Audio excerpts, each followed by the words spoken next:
Shabbat Shalom, everybody. This week's Torah portion is Torah portion Emor, which is in the Hebrew Emor, and it means in the English to say. But it's really about set-apartness and responsibility. But I think to really understand that responsibility, we've got to grasp what holiness truly is. Holiness truly is. So I'm actually going to teach Kedoshim instead, because last week was a double portion. So I'm going to go back and teach Kedoshim. Can we maybe turn the volume down just a tad? So let's look at this Torah portion, Kedoshim, and I really enjoy looking at this particular part of the text coming to us, the body of the text in Leviticus chapter 19. Vayikra chapter 19. Kedoshim, we're going to look at today, we're going to look at holiness and the Torot of Kilyaim, or the laws of mixing. In the Hebrew, Torot of Kilyaim, the laws of mixing. Because what separates us from the animals? Holiness. Being able to distinguish between what is tameh and what is tahor, what is unclean and what is clean. That's what separates us from the animals. And if we don't teach our children the difference and distinctions, then we can't expect our children and the next generation to behave any different than what? And that's the world that you and I live in. It truly is. That's what they're teaching in the public schools. There's no distinctions. No distinctions. Everything is mixed and blended.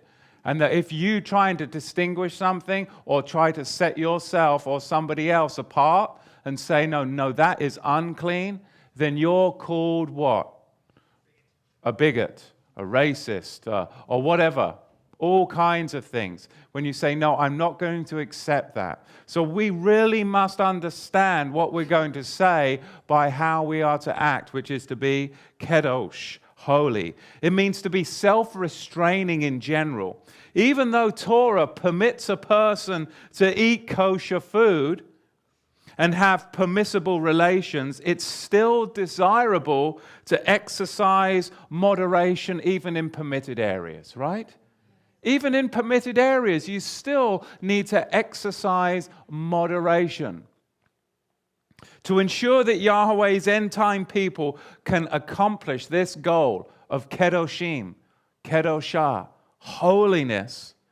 He gave us a special set of instructions, covenant Torah. Even though we're in the very deep heart of the book of the law right now, you're going to see that holiness, the very heart of holiness, comes from the covenant code, the Melchizedek covenant code. And that's what we're going to look into today. Kadosh, spelled in the Hebrew, Kuf Dalet Shin. Kuf Dalet Shin. And if you look at that pictographically, the Kuf means to touch. The Dalet is a pictographic of the door. And the Shin, of course, Shaddai. So it really means, holy living means what? To reach out and touch the door of El Shaddai. That's what holy living does. It enables you to reach out and touch the door so that you can go through and live a different life than that which you lived before. And who here is living a different life than how they started off? And that is all because what? We've reached out, touched the door of El Shaddai, and now we're walking through that door. Holiness. Holiness. And this Parsha, Kedoshim, is a plea not just to the individual. It's a plea to all of us. Because you really can't be holy by yourself. It takes a body of people. Because you can delude yourself into thinking you're set apart when you are all alone and there's nobody to bother you. But holiness and a standard of holiness comes out when you're interacting with others. That's when you really see that, maybe you're not quite as holy as you think you are. Because it's other people that challenge your holiness, is it not? It's very easy to be holy when you're high on a mountain all by yourself. And that's the difference between the community of Yahweh and an aesthetic. Or asceticism. Hebrews chapter 12, verse 14. Follow shalom with all men, and set apartness, holiness, without which no one is going to be able to go through that door and touch Yahweh.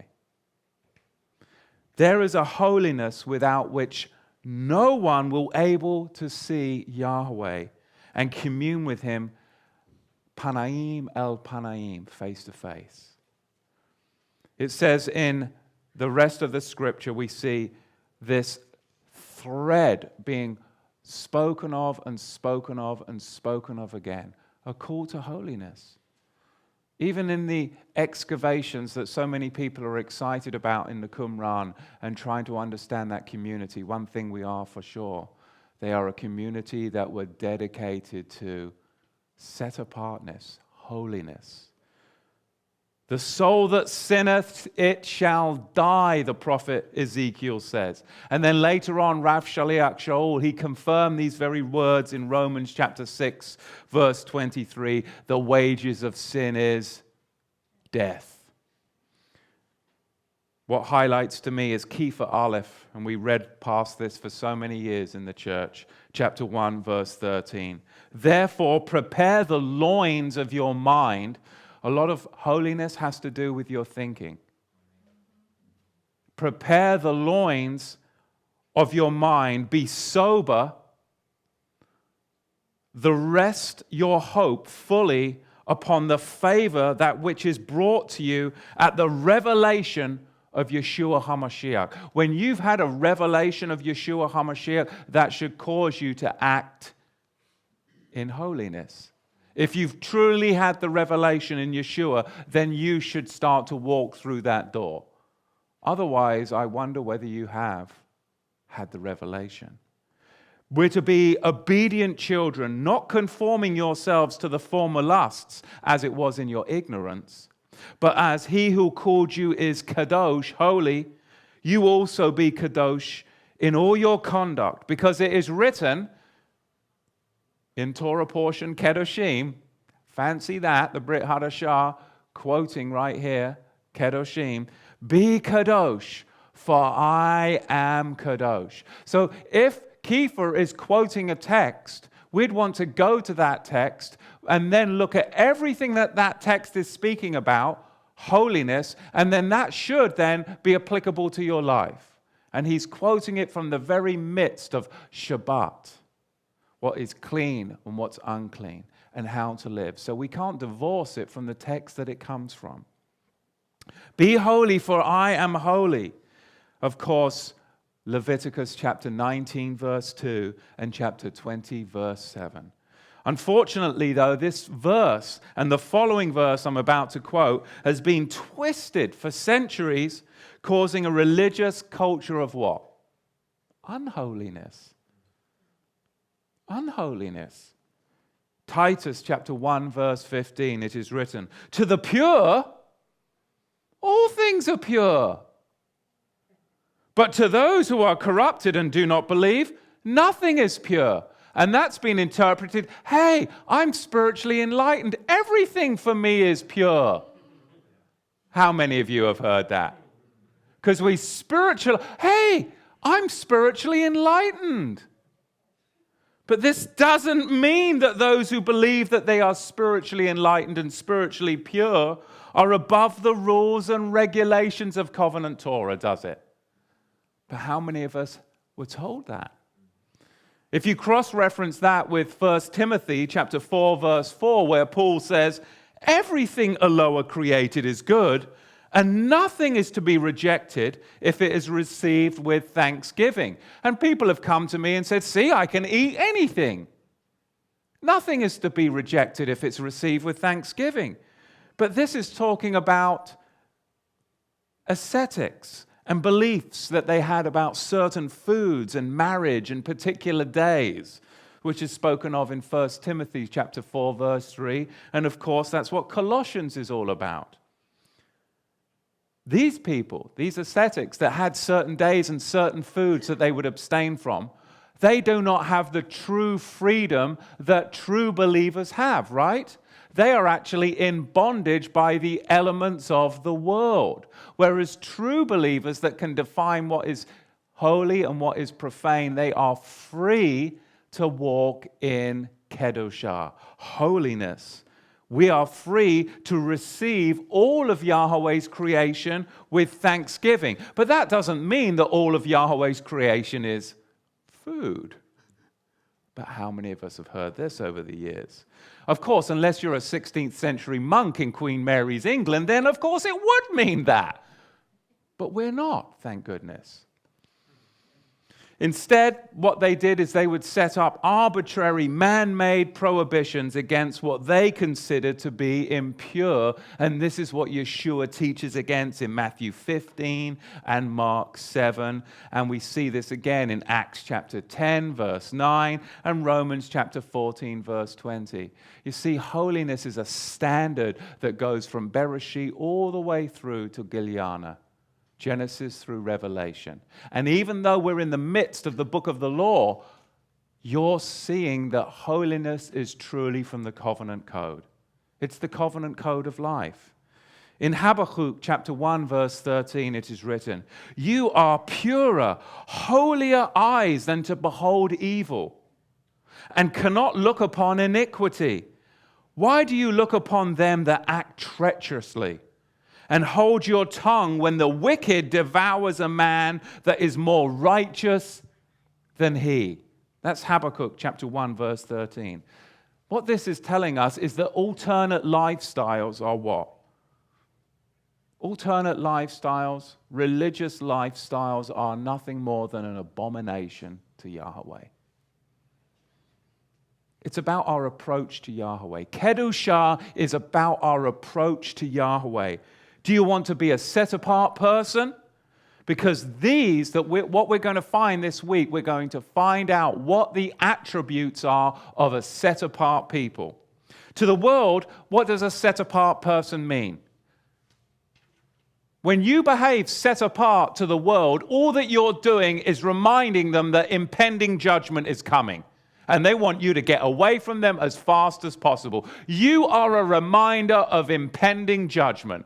That's what holiness is to the world. A constant reminder that impending judgment is coming. You've got to understand that our war is not against flesh and blood, but against principalities that operate behind the scenes of individuals. The laws of holiness, I said, are community laws. To be read publicly. This week's Torah portion, Kedoshim, would be read publicly. And that is the importance of communal holiness. Because, like I said, this comes from the very covenant code. Let me show this to you. Because if you look at Leviticus chapter 19, you'll notice that it's actually linguistically pulling out from the very, very heart of the book of the covenant.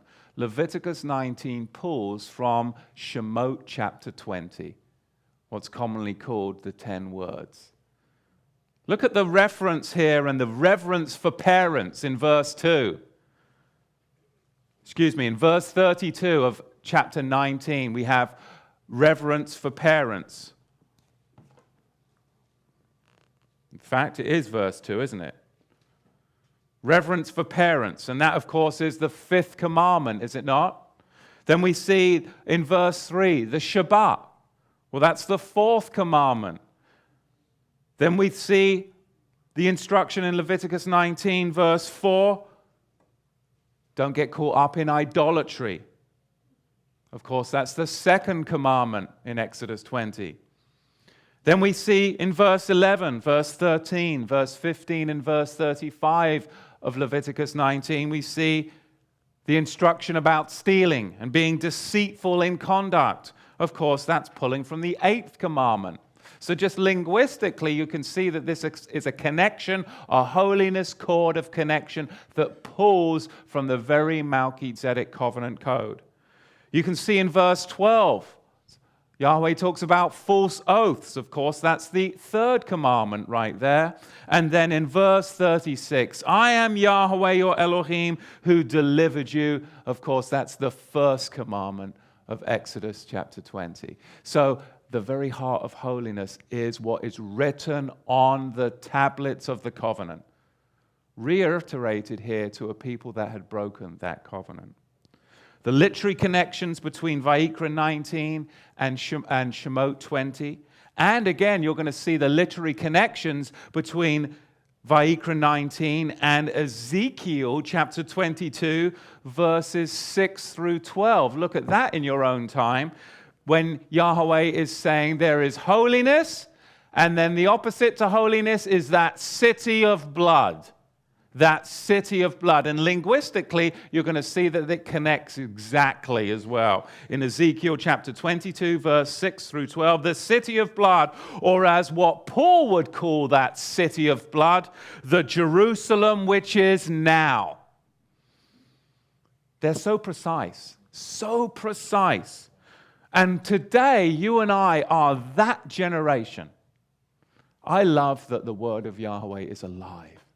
It is alive and speaks to us today. And you and I, we are that generation that is either joining the Jerusalem which is now crowd, which will soon be a Levitical city of blood, or we're going to join the Jerusalem that is above, which is the Melchizedek community of holiness. But you're going to be joining one of the two. And you and I are that generation that is going to be a witness to that. We have to make our decisions now while we have our wits about us. Vayikra chapter 19 and verse 1. And Yahweh spoke to Moshe, saying, speak to all the congregation of the children of Israel and say to them, you shall be Kedoshim, for I, Yahweh your Elohim, am Kadosh. You shall fear every man his Ema and his Abba. This is something that is to be done, fearing of your mother and father, honoring them. Is this an annual or a daily walk? You see, Yahweh calls us to do this daily. And I know in my house we are continually admonishing our children daily about this mitzvot. But I'm the crazy one, because all week people have been saying to me, what are you going to do for your wife for Mother's Day? And I'm like, nothing. And they look at me like I'm absolutely outrageous. And I'm like, no, you're outrageous. You just asked me what I'm going to do for my wife for Mother's Day. She's my wife, not my mother. You're crazy. Because I haven't raised my children, thankfully, to know what the world's days and seasons are. I have raised my children to know what Yahweh's Moedim are. So they have no clue. But what they do know is that daily in our house, we teach Kedoshah. Honor your mother and father. It's not an annual thing. It's a daily thing, and my wife is my wife. She's not my mother. But I'm crazy. You know what I mean? All week I've been saying nothing, and they look at me like I'm the worst person. You just asked me what I'm going to do for my wife on Mother's Day. You're the crazy people. Think about your statement, your question. You see? But everybody accepts it.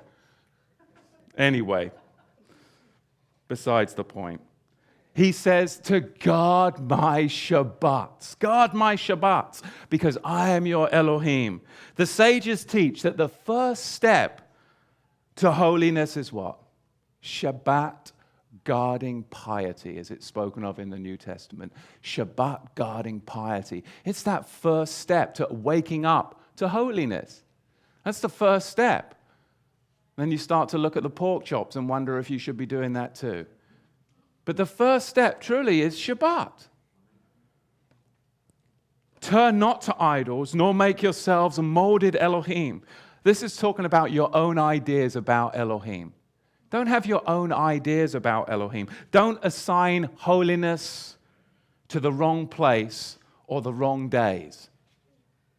And that's what we live in, a culture where people are saying, well, no, this Sunday's a special day. No, it's not. Today is a special day. Verse 5.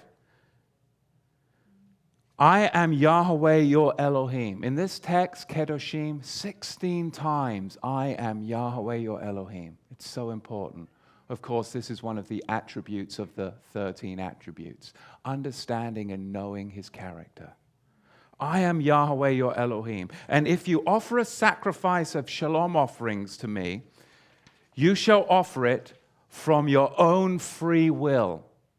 It shall be eaten the same day you offer it, and on the next day. And if anything remains until the third day, it shall be burned with fire. Meaning anything that's set apart to Yahweh cannot be allowed to spoil or become tamei. Anything that is set apart to Yahweh cannot be allowed to spoil or become unclean. And this is a very, very serious admonishment to the backslidden and lukewarm believer. If Yahweh has set you apart, then that's your life. You don't have the right to backslide and spoil, because that puts you in a very dangerous place. So once you've made that commitment, you have to walk through the door and follow through. Otherwise, you are unclean. Verse 7. And if it be eaten at all on the third day, it is abominable. It shall not be accepted. Therefore, everyone that eats it shall bear his iniquity, because he has profaned the kadosh thing of Yahweh. And that being shall be cut off from among his people. And when you reap the harvest of your land, you shall not wholly reap the corners of your field, neither shall you gather the gleanings of your harvest. And you shall not glean from your vineyard, neither shall you gather every grape from your vineyard. You shall leave them for the poor and the stranger, and I am Yahweh your Elohim. I had a great conversation this week about what this meant to my children, and they understood it very simply. We just spoke about that we can't use up everything, but we are to share and give to others. And we just looked out of our house and we were looking at the pastures and we were talking about the laws of kilyayim, the laws of mixing. And children understand the Torah when you just spend the time teaching them about set-apartness. Way more than passing out tracts. Just spend the time in the Word. And it's amazing what you receive back. We go on to see in verse 10, and every one of you shall not glean from your vineyard, neither shall you gather every grape from your vineyard, and you shall leave them for the poor and the ger, stranger. I am Yahweh your Elohim. This is really about giving with dignity. It's allowing somebody to come in at the close of day and take what they need without being embarrassed. And when we give, we're to give with dignity. That's so important. And Yeshua said, don't let your left hand see what your right hand is doing. And if we're going to do things, let's do it the proper way, giving with dignity. And you shall not steal. That also means don't retrieve your own property back by stealth. Neither deal falsely and neither lie one to another, even if it's a practical joke. I mean, we've grown up in a culture where people say, I was only joking, but you just lied to me. Yeah, it's only a joke. But that's not funny, because how do I know the next time whether you're serious? But we've grown up in a culture where that is funny. It's okay. But don't lie even as a practical joke.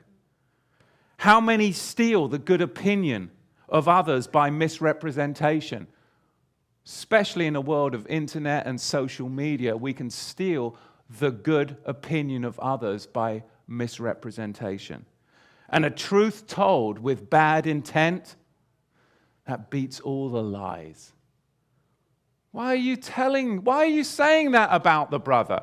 Because you care about the brother? You see, you're telling the truth with the bad intent. You've got an ulterior motive. That beats all the lies. You know why you're doing it. You know why you're doing it. And verse 12, and you shall not swear by my name falsely, neither shall you defile the name of your Elohim. I am Yahweh. And this is the key to understanding Matthew chapter 5, verse 34. And in the Hebrew Shem Tov of Matthew, it says, do not swear falsely. You see, Yeshua isn't going against the book of the law right here and saying that you can't swear. He's saying do not swear falsely in Matthew chapter 5 verse 34. And you can compare that with Matthew chapter 23 verse 20, where Yeshua instructs the Prushim, the Pharisees, to swear truthfully. Even if they're swearing by the altar, they're swearing by everything on it. To just swear truthfully. He's not going against his Father's word. And in verse 13 it says, you shall not defraud your neighbor, because you can profane yourself by misdeeds to others. You can profane yourself by misdeeds to others. Neither rob him. The wages of him that is hired shall not abide with you all night until the morning. And we see this in Matthew chapter 20, where workers are paid at evening. In the rabbinic writings, the sages instituted a law that if a man robs, listen, that if a man robs either property or life, and he becomes remorseful, and he may wish to return the money, it should never be accepted back from him again. Now you understand why when Judas threw back the pieces of silver, did they accept it? No. Because even at that time, in the rabbinic and the sages tell us that they would not accept that back. Matthew chapter 27, verse 3, we see, then Yehuda, who had betrayed him, when he saw that he was condemned, he repented and brought again the 30 pieces of silver to the main Kohanim and Zachanim, saying, I have sinned in that I have betrayed innocent dam, innocent blood. And they said, what is that to us? You take care of that. And he cast down the pieces of silver in the Bet HaMikdash, in the holy temple, and departed and went down and hung himself. Then later on it says in Maaseh Shlechim, Acts chapter 1 verse 18, that falling headlong he burst open and his entrails gushed out. And many people can't quite understand that there seems to be a discrepancy here. I mean, in one text he says that he hung himself, and then in another text it says he fell headlong and he burst open and his entrails poured out. Well, if you actually look back in the Tanakh, what they would do is they would take the hilt of the sword, they would put the hilt of the sword in the dirt, and then they would hang themselves over the sword, bursting out their entrails. And now you can see that there is no contradiction within the text. It all makes perfect sense. He put the hilt of the sword in the ground and hung himself on his sword, and the entrails came out. But be that as it may, what we can see, though, is that this rabbinic idea that even if someone was remorseful based upon our text, that they would not accept that money back, because they had what? They had robbed the wages of him that was hired shall not abide, and they had dealt deceitfully with one another. And now we can see in verse 14 of Vayikra, Leviticus chapter 19, that you shall not curse the deaf. And this is very, very important in the day and age that we live in, with Facebook and social media, emailing, texting, cursing the deaf. Because gossip, Facebooking, emailing, and texting about someone without giving them the courtesy of hearing it in the first person is what? Cursing the deaf. So many people don't even give me the opportunity to talk face to face without talking about me or you through text, email, social media. And you don't even find out until weeks, sometimes months, sometimes years later. And you're like, that isn't even what I said. Why didn't that person just come and talk to me? But now it's gone out. You've cursed the deaf. and we're Torah people. Doesn't make sense to me. We have to stop, look, and listen. And we have to take the text and we have to bring it forward into the generation that we live. In a generation where cursing the deaf, that's what the internet is all about, it seems. Nor put a stumbling block before the blind. And this, to me, is the neophyte tragedy. This is the tragedy of the new believer. How many people that you witness to and you share them the fabulous news of Yeshua, and then what happens? The next thing, you see them a few months later and they're painting eggs, they're putting up Christmas tree because somebody else got hold of them and put a stumbling block before them. A stumbling block before them. Instead of teaching them the commandments of Yahweh, they got taught the doctrines and teachings of men. And it's really hard in our position when we're in Covenant Torah to know how to witness and what do we do with a new convert. Where do we send them? Because otherwise they could end up what? Twice as worse a son of hell as before. Right? Because once they get the message of grace and that you can be lawless, then where is that going to lead you? Not into a good place. So we have to look at this first. Do not put a stumbling block before the blind, because new believers daily are introduced to all the traditions of the church instead of introduced to all the commandments of Yahweh, only to regurgitate them upon the next generation, just like an eagle regurgitates her diet upon her eaglets. We have to think carefully about how to introduce people to the faith.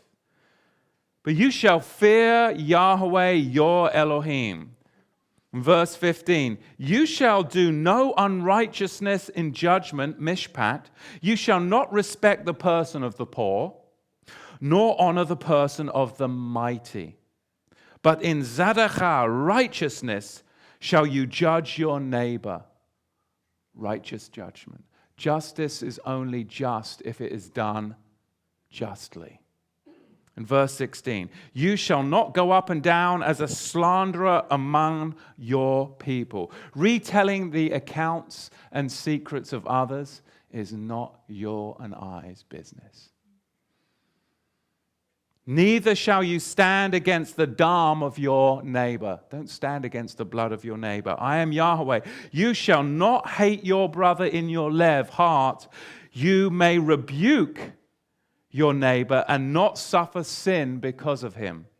And verse 18, you shall not take vengeance nor bear any grudge against the children of your people, but you shall love your neighbor as yourself. I am Yahweh. You shall guard my chukim, my statutes. Of course, in Mark chapter 12, verse 28, we find ve ahavta lira acha kamocha. You shall love your neighbor as yourself, which is the first commandment of all.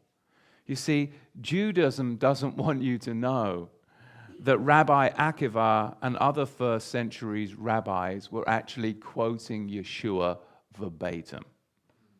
Verbatim. You shall not let your cattle mate with a diverse kind. You shall not sow your field with mixed zerah, seed. Neither shall a garment mixed of linen and wool come upon you. That's a garment of linen and wool. Doesn't mean that you can't wear your polyester and spandex, Dane.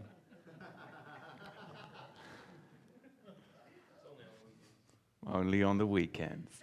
Vayikra 19, verse 19, speaks of the Torot of Kilayim, the laws of mixing. According to Jewish custom, if a farmer broke the Torot of Kilayim, the laws of mixing, the field would be burned. That's according to Jewish custom. If the Torot of Kilayim was broken, then the field would be burned. Why am I saying this? Because we live in a generation when we have no understanding of the Torah of Kilayim, and we will be a people that will see more fire come upon this world than any other generation that has ever lived in the history of mankind, because that is the only way to clean up unholiness, is by burning the field, and the field is the world. That's why you see burning throughout the book of Gilyana, because Yahweh is going to have to put a stop to these technocratic laws of violation, where they are violating not only human beings, the very species that Yahweh created, with their violation of the Torah of Kilayim. And we'll get into that a little bit. The first occurrence we find is in Bereshit chapter 3, verse 1, where Satan mixed mainly truth with a lie. He broke the laws of Kilayim. You shall not surely die. We've got a lie and we have some error. Number 2, then we have truth. Your eyes will be opened. Then we have some more truth. You will be like Eloah. And then we have some more truth. You will know good from evil. But not full truth. You will not be able to distinguish between the two. Oh, you'll know it. Da'at, you'll have experimental knowledge of it, but you won't know it. You won't be able to live it and distinguish between the two. You'll know it here, but you won't know it here. And that's how we live. So we can see that Satan broke those laws of Kilayim, the laws of mixing, in chapter 3, verse 1 of Bereshit, because he mixed in lies with truth. And then along comes Constantine and Catholicism, and now Protestantism. And they've largely done the same thing, that we should not mix error with Yahweh's commandments, which are the very definition of truth. I am Yahweh is related to what? Obedience to his covenant code. So you can't mix in the traditions of men with it, because it violates the very core of his teachings. You're going to be one confused, unholy people. And the field's going to need to be burned. And that's why you see the judgments coming upon the churches in the book of Revelation. Why do you think Yahweh chooses to judge the field, the world, in the upcoming tribulation with fire? Because it's the field burning that's coming. Satan sowed the tares with the wheat because he created a forbidden mixture, did he not? Yahweh said, well, you're now going to have to let them grow up together. Because that's the only way you're going to be able to distinguish between the two, is when they come to a full head. You're going to have to let evil run its full course. And you're going to have to wait for the holiness to catch up and run its full course too. Because whilst they're growing up together, you won't even be able to distinguish between the two. And that's the church today. You see, the people that got saved with me back when I was 24, oh, you couldn't distinguish between us as we grew up together. But now, 20 years later, oh, there's a difference. There's a difference, all right. And that's the same with all of you. Otherwise, you wouldn't be here listening to what's being taught today. Right? There's a difference, because you're starting to come to your full maturity, and you are now that thing that reminds the other person that was raised with you that there is impending judgment coming. You're judging me, man. No, my lifestyle is a judgment on your lifestyle. I'm not judging you. That's what Yahweh does, but I can't help it if our lifestyles don't match. You see? There's a difference. And people are so easy to raise up when you talk about Shabbat and, hold off on that. That you're no, that's just my lifestyle. I don't want to be around you anymore. I mean, how many of you have heard that? Don't want to be around you anymore. You see, the Torah of Kilayim, the laws of mixing, have been shredded in the 21st century. I mean, there's crazy things. I spoke a little bit about this last year, but it's even gone a lot further since then. So I will retouch on it. I thought, no, I'm not going to. But I really have to. Especially, I mean, what a fabulous week. Why is it when you're English, people always come up to you and want to talk about the bloody Queen? I mean, come on, everybody in England loves the Queen. What about Princess Charlotte? Okay, you're right, you want to talk about that then? Okay, we're going to talk about that, but we're going to talk about it with the laws of Kilayim, because I'm sick of it all week long. What do you think about Princess Charlotte? What do you think about Project Mannequin? And sorry, I didn't say this correctly last year. I said it in my English vernacular, chimeras, but it's chimeras, right? Okay, fellas in the back, all right, get me wrong. Last year, he couldn't even pronounce it properly. All right, chimera, is that how we're going to say it? All right. Trying to Greek you out with my chimeras. Chimeras, okay, you want to talk about Princess Charlotte? All right, we're going there. We really are. We're going to talk about Project Mannequin in our modern day and chimeras. We're going to talk about Leviathan and the reptilian race, because this all ties in. We got Hillary Clinton. Chimera, they are piecing her back together like the Democratic Frankenstein. Is she still alive? I mean, is she? And then we've got Princess Charlotte. I mean, Princess Charlotte, she's descended from Dracula. You do realize that? No, she really is. She's descended from Vlad the Impaler. No, I am not messing around, because this all goes back to blood, brethren. It all goes back to blood. We need to realize what our cloaking device is, because we do not want to be involved in this stuff. We need a holy cloaking device. Kedoshim, holiness, is our cloaking device, to use a Star Trek kind of... all right. We got to enter into the Holy Land, not this land that we live in today. Oh, my goodness. Let's look at Project Mannequin, at the chimeras and singularity, and just how it's progressed since I last touched on this last year. Because the NSA currently is using computer-generated life forms which look like the classic alien gray. That's what they're using. It's Project Mannequin. And these are basically robots that the military create for use in Project Mannequin insertions into this country right now. They're known as PLFs, or programmable life forms. Programmable life forms. It's all about the mixing of DNA with high-grade technology and weapons. And that's what they're doing with the super soldiers right now. These individuals have an Rh negative blood factor. Oh, Princess Charlotte. And they are created by the merging of human DNA with animals, reptiles, and machines. As the world goes gaga this week over Princess Charlotte. And can we say hello to Hillary Clinton 2016? Because the creation of what is called the chimera, and the word chimera, as I misspoke last year, it actually comes from Greek mythology. Because in Greek mythology, the chimera was a frightening-looking beast that had the parts of several animals. It had a lion's head, a goat's body, and a dragon's tail, with other creatures that were mixed in. It was always viewed as a monster. There's nothing new under the sun. There is nothing new under the sun.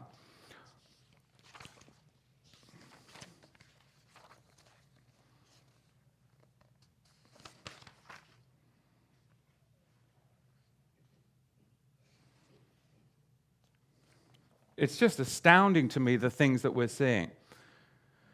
Because what you're going to see is that our present battle against this reptilian chimera is really leading the globalist cabal. And it's all connected down to the royals. And just like I said, all I've had this week, just because I'm from England, is people coming up to me, and it's embarrassing. It is. I'm getting a cup of coffee. Are you from England? Oh, what do you think about Princess Charlotte? I'm like, all right. Do you really want to know what I think about Princess Charlotte?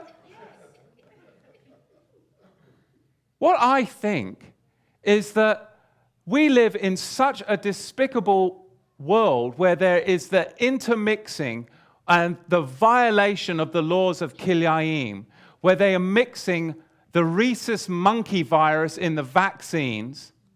It's Rh negative blood. And then you come up with Princess Charlotte, and everybody's all goo-goo and gaga, and I'm looking at all this, and then they almost blow it, don't they? When the Japanese come out and they apologize because they did what? Because they named the stupid monkey what? Charlotte, right? Oh, it only just so happened that Prince William was in Japan, and he was visiting where? Oh, he was visiting the Hamarika Gardens back in February, where the crazy monkeys are raised, and he was having a cup of tea because it was his wife's third trimester. Why? Because the monkey virus and all of that is called exotransplantation, where they are mixing the royal seed with what? Chimera DNA. Why was he there for his wife's third trimester? And why was it that the Japanese almost blew the lid on it this week with the very monkey? But I'm the crazy one. But just go and see where he was in February and what he was doing in Japan. Nobody had been there. I think William, Charles, and Diana had been there in the late 80s. And he goes to the very gardens where the monkey, they've got this monkey thing, and they've all put it in around the, oh, he's English, he's going to have tea. And nobody's tracking with me, are you? But let me continue reading. The whole monkey connection is all connected to the vaccines and changing your DNA, and that's exactly what these royals are all about. It just so happened that the baby that was born this week is such a mixture with the DNA and the chimera, and it all goes back to the Japan. Who are the leading right now in the world in chimera and the technology of human DNA being mixed with machines? It's the Japanese. And where exactly is all of this taking place? And when would be the time to insert this into the body of a pregnant woman? When she is most susceptible during the third trimester, back in February, when Prince William just happened to be in that region of Japan, and they almost blew the lid on it this week with calling out the monkey that donated all of that, Charlotte.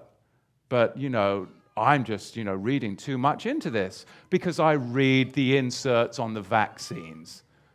There's no they don't grow vaccines on monkey tissue. You're crazy. It's totally safe. They would never do anything like that. They wouldn't inject that into your children. You're insane. No, you're insane that you can't make the connections. And she's connected all the way back to the Vlad the Impaler, and it's all about blood. And they just blew the lid and they sent out an apology because they named. If I go on, maybe it'll make a bit more sense. Sorry, I get ahead of myself because it's all right there in plain view. It really is. It's insane, and I think it's mocking myself.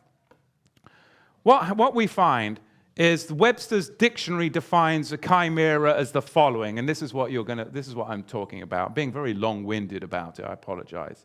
It's an individual organ or part consisting of tissues of diverse genetic constitution, occurring especially in plants and most frequently a graft union. It's a graft union, the tissues from both stock and scion retaining their distinctness in the chimera. You see, man has created the centaur and the minotaur, the reptilian, and now we're doing this with technology, human DNA, and it is all layered upon, it has to be layered upon the rhesus monkey, which is why that's in the vaccines. That's where it all starts, that's where everything grows off of. That's where everything grows off. That's where they grow and harvest all of these poisons, is off of the monkey kidney tissue. That's where it all begins. That's the layer, that's the first layer. That's why we're going to see more as I go on. You see, even in the ancient, we hear about the creatures that were half human and half beast. The centaur had the upper torso of a human and the body of a horse. The minotaur had the head of a bull and the body of a human. The reptilian shows up in our culture in comic books, the legend of Godzilla, and the list of others. But always watch for the underlying message. And that's what I was watching for this week as everybody was going goo-go and gaga over Princess Charlotte. You see, the ancient Greeks believed in the Titans. The Titans were the gods that ruled the earth. They were the physical giants, and they produced offspring with human women. And this is very similar, of course, to the biblical account found in Genesis, Bereshit, chapter 6, is it not? You see, Greek myths have some kernel of truth mixed in, kiliaim, mixed in, because they have twisted the biblical narrative into what is known now as mythology.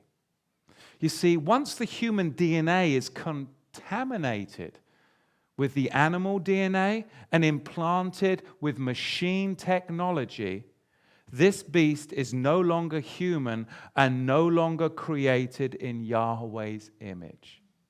I mean, the Russians were already doubting whether she had given birth. Okay? The Russians, they're not playing the game. That's why there's so much pushback with Putin. And they are already coming out as soon as Kate came out, before she was even coming out of the hospital, looking like she hadn't given birth. The Russians were already on it. But then I'm starting to look at the connection between where they're growing and harvesting this stuff. It always goes back to the monkey. And then the next thing, as I'm thinking about this, you've got the Japanese coming forth apologizing. And then you go and look at the tea garden where Prince William was back in February. And you're like, what is this tea garden? This is none other where these monkeys live. And this is none other of a way that you can start to harvest and get all of this vaccine into the body. And he's going to bring that home, and they're going to put that in his wife. And when in the third trimester, because this is all part of the globalists' way of everlasting eternal life, a royal dynasty. And you're looking at me crazy, but I think that the rest of the world's crazy when they're going goo-goo and gaga over somebody who is raping the British people of their hard-earned dollars, and they pay no taxes. And you think that that's great and funny. But you know what? There are people that are starving. There are people that are unemployed, and they're not even English, for crying out loud. They're not even English.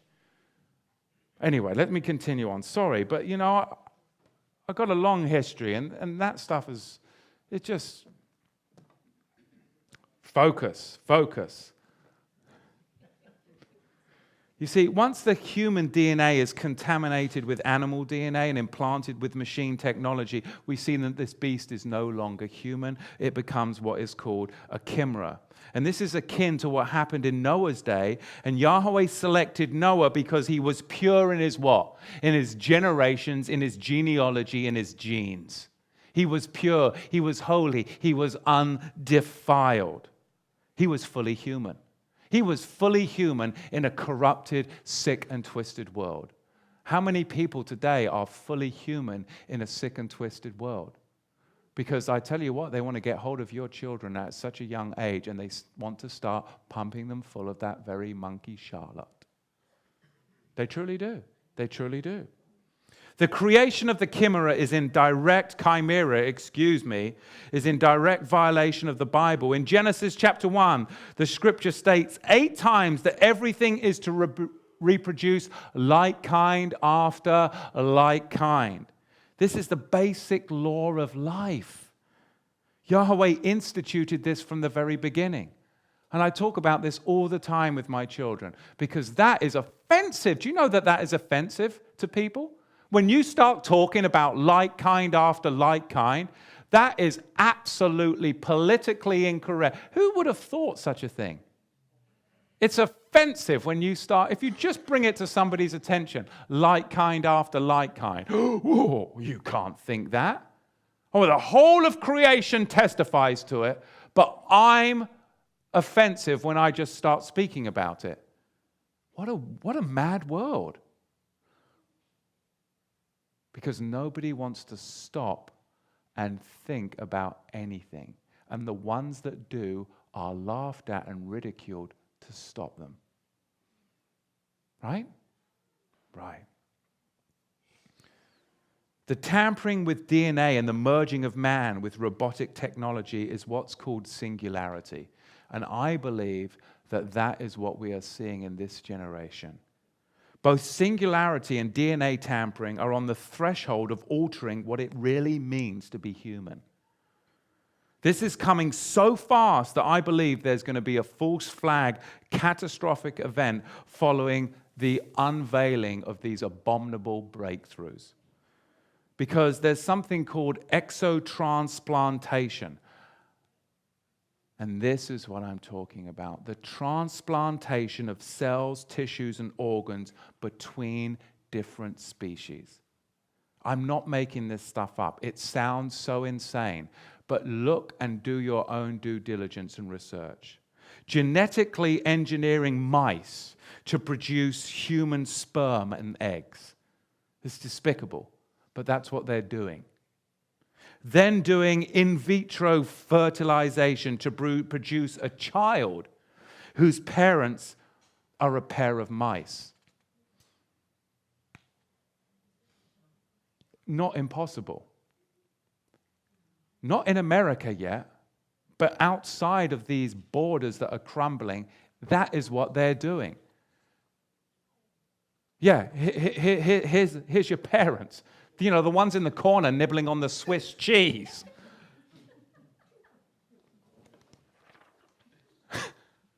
What a crazy life. Chimera may also show under a certain spectrum of UV light. So I'm going to get myself one of those tactical lights, but it's going to be UV. I'm going to be going around. I'll be like, seriously, because some of these people, you're like, yeah, all right. I don't know, you guys are all going to be doing it to me too. All right, definitely after this teaching, John's going to put the UV on me.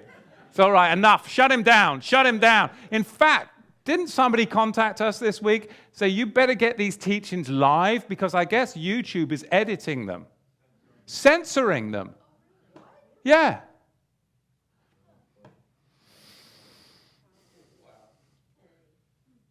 Don't believe it if they find me in my car with all of this toxic fumes or hanging from a tree or with what they do though, don't they? Oh yeah, the guy committed suicide and he had 2 gunshots to his head.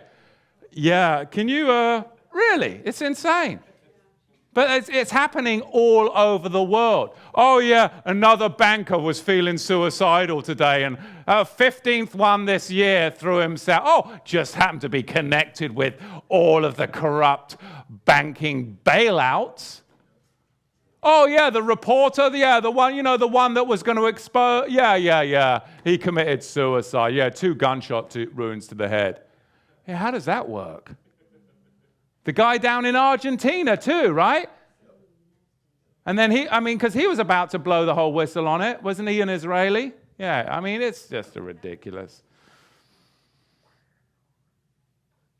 Anyway, what you find with these chimeras, that under certain UV light, distinctive marks on the back resembling that of arrow points pointing downwards from the shoulders down to the lower back show up. And this is one expression of pigment unevenness, and it's called Blaschko's lines.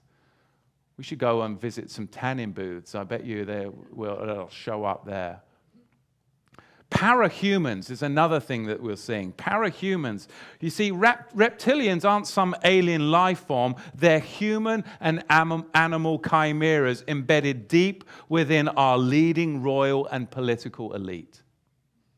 Reptilians are bound up so tight with the scales of deception of the Illuminati agenda that they can barely get a breath out before the political season comes upon us next year. No air comes out of them. They can't even tell the truth. They're getting constantly caught in their own lies. You won't be able to put the hook of the covenant commandments in them. They're not interested. You might be able to see glimpses of light in these politicians' eyes, but still you won't be able to get the hook of truth into them. They're just not interested. Their words kindle coals of destruction. They're thick-necked, stiff-necked hybrids with hearts as hard as stone because the scripture says they're children of pride. In fact, in Job, we see this reptilian agenda is spoken of in Job chapter 3, verse 8. Let them curse it that curse the day, who are ready to raise up Leviathan.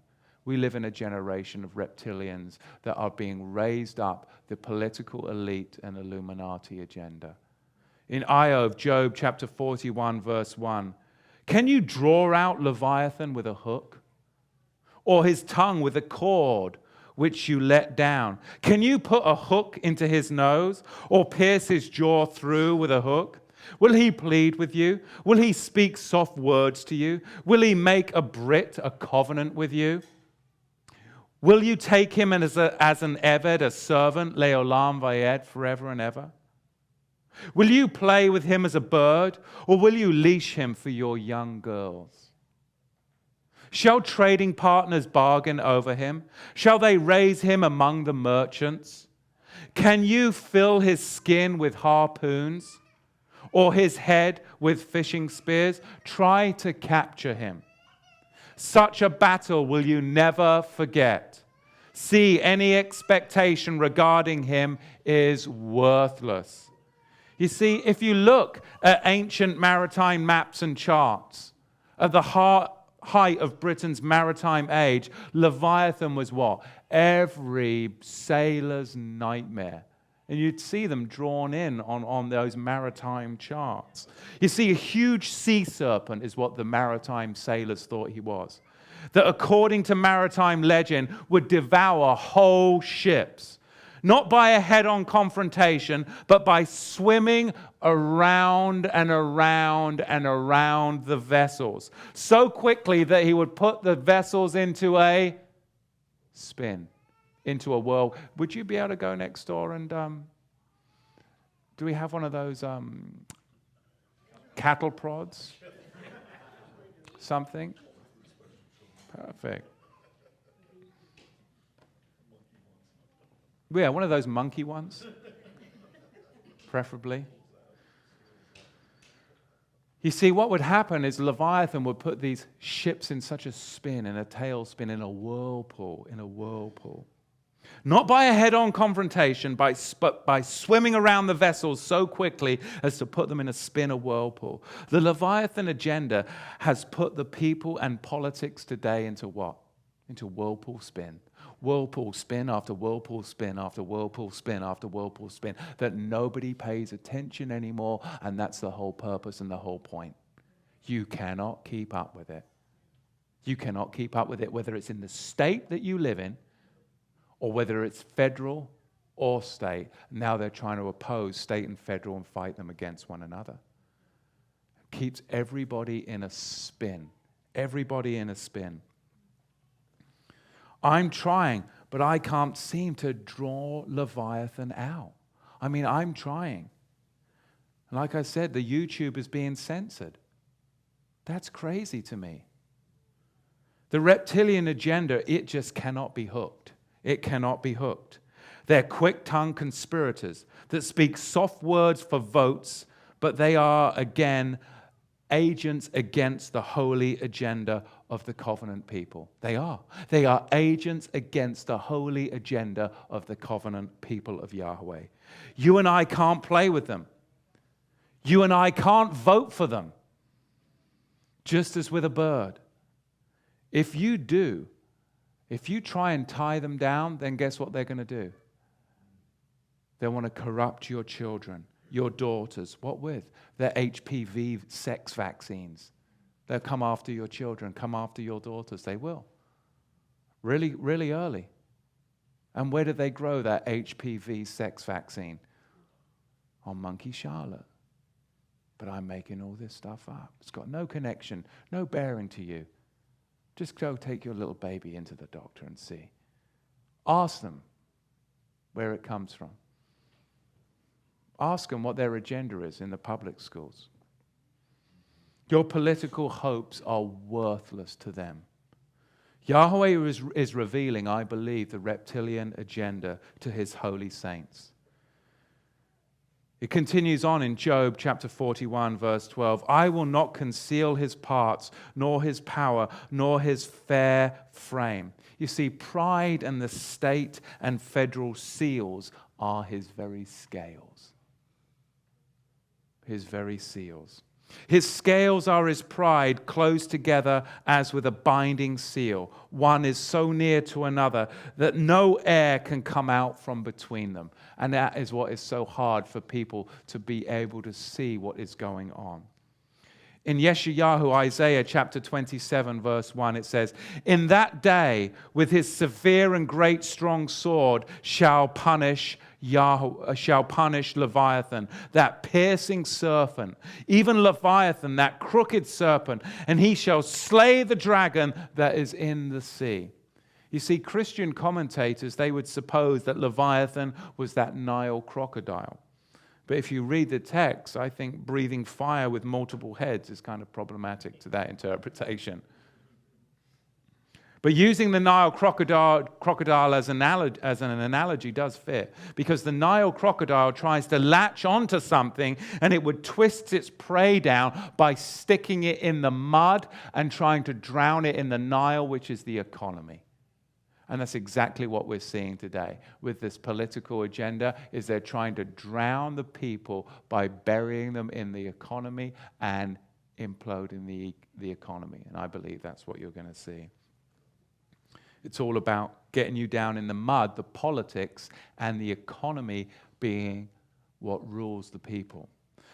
Psalm 74, verse 14, you broke the heads of Leviathan in pieces and gave him to be food to the people inhabiting the wilderness.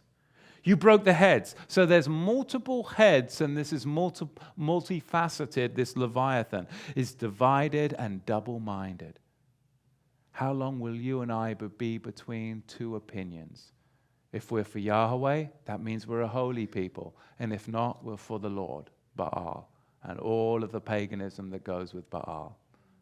You see, Leviathan's head is divided according to legend in streaks of green and purple. And today we know this as the identifying mark actually of the chimera is these streaks. The very streaks that identify Leviathan. Leviathan twists and seeks to devour your calling. And according to a legend in Midrash Perkei de Rabbi Eliezer, the whale that swallowed Jonah narrowly avoided being eaten by Leviathan. Leviathan is working with mankind in opposition to Yahweh, an enemy of order who wars against Yahweh's kingdom and everything to do with holiness. And that is what we're seeing today. Yahweh's kingdom is built upon the foundation stone of the sovereign master of the Shabbat. The telltale sign of Leviathan, the reptilian spirit, is Leviathan loves to play on Shabbat. And that's why, even back in the 19th century, the Seventh-day Adventists have been looking out for this Sunday law for over 100 years, haven't they? Because even back then in that book, what was that book that was written? The Seventh-day Adventist book. Ellen G. White. Yeah, but it was the Sunday law. But they were even in the 19th century knowing that there was some kind of connection with the politics, the politicians, and how that they would let there be this Sunday law, that would be the day of rest. Because ultimately it's Leviathan wants to go and play on Yahweh's days. And when you see that your friends and family aren't with you on Shabbat, what are they doing? Are they doing things of Yahweh? They're never doing things of Yahweh. It would be one thing if they didn't want to because they were seeking after Yahweh's face, but they're seeking after secular things. I've got to put the kids in this sport, I've got to put the kids in that sport, or I've got to go to the mall, I've got to do that. It's never about, oh yes, we're going to do things of Yahweh. You see, because Leviathan, the very root of Leviathan, loves to play and work his ruach on Yahweh's Shabbats and Moedim. Psalm 104, verse 24. Oh Yahweh, how manifold are your works. In Chokmah, wisdom have you made them all, and the earth is full of your riches.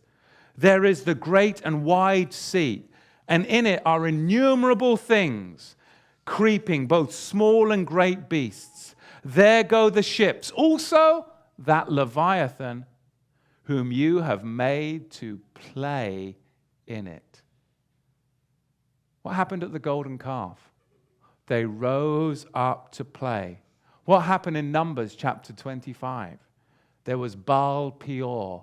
That means the Lord of playtime, or the Lord of the hiatus.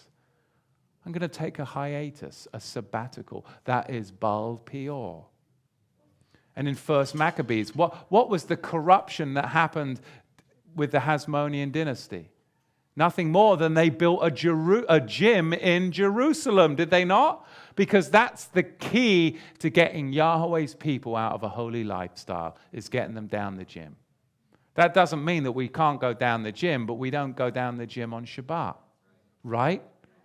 That's the difference. That's the difference. Building a gymnasium, 1 Maccabees chapter 1, verse 11, was the institution of the Greco-Roman Hellenized way into a Kadosh holy culture. And that is what imploded. Instead of Bible studies on Monday night, now you've got Monday night football, right? Where everyone's chasing around with their spandex and linen mixture or whatever, pigskin, right? Go figure.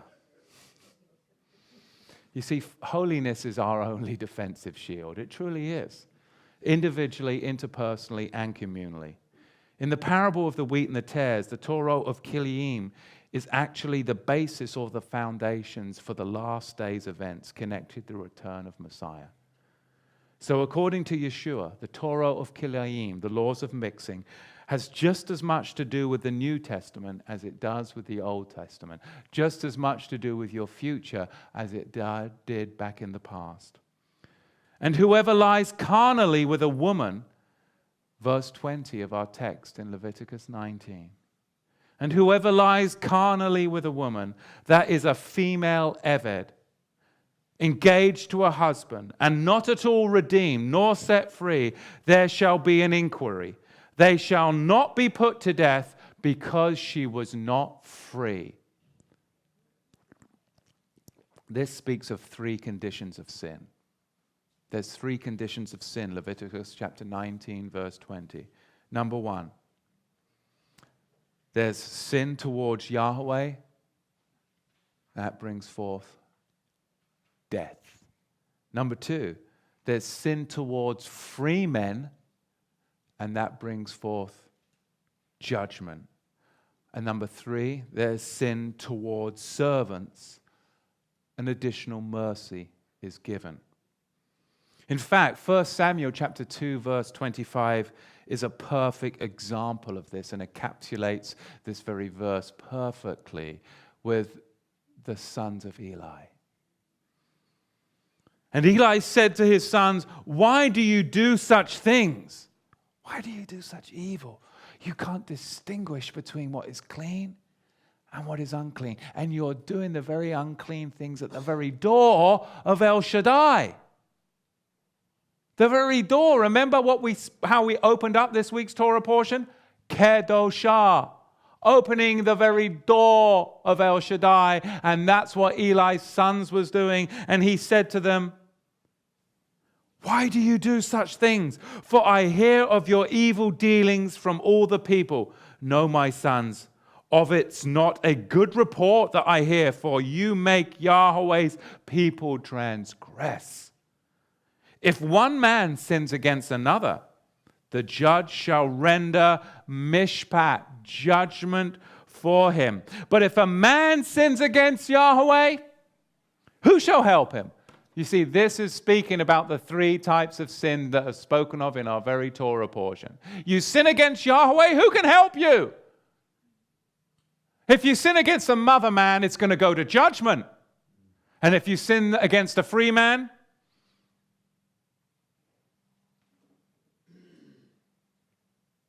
somebody in bondage, not a free man, somebody in bondage who is not free, then what? Additional mercy is given.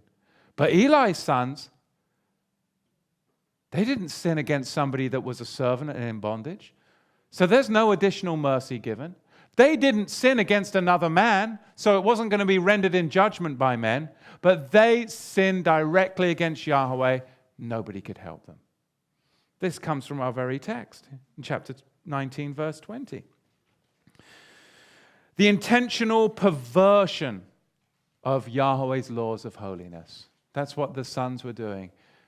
And to finish up and conclude, that's the life and the generations that we've been born into. I believe that it is the intentional purpose of the government, the globalists and the Illuminati agenda to violate Yahweh's laws of holiness, Kedoshim, especially his laws of Kilayim, the laws of mixing. You're seeing it in the vaccines. You're seeing it in your food. You're seeing it in the water. Everything that makes you human, they are trying to mix and corrupt. And when you pull your children out of those things, they can become hostile to you. I lost sound. I lost sound.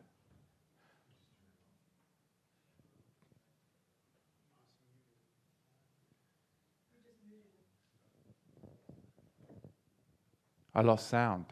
I'm good to go. Not only is YouTube trying to censor me,